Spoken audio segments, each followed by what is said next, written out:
தன்னை வைத்து மிகப்பெரிய தோல்வி படத்தை கொடுத்தவர் என்றாலும், அழகிய தமிழ் மகன் இயக்குனர் பரதனுக்கு மீண்டும் பெரிய வாய்ப்பு கொடுத்திருக்கிறார் விஜய். தமிழ் சினிமாவில் சின்ன சின்ன தோல்வி படங்கள் கொடுத்த இயக்குனர்கள் கூட அடுத்த வாய்ப்பை பெற்று முன்னுக்கு வந்துவிட முடியும்.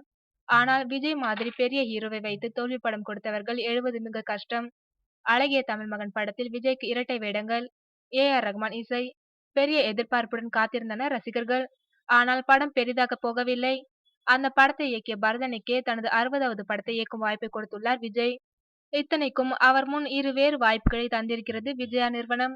பரதனின் கதையை வைத்துக்கொண்டு அதை இயக்க வேறு ஒரு கமர்ஷியல் இயக்குனரை அணுகலாம் என்று கூறிய போது, பரவாயில்லை பரதனை இயக்கட்டும், அவர் என்னை ஏற்கனவே இயக்கியுள்ளார் என்று பெருந்தன்மையாக கூறியுள்ளாராம் விஜய்.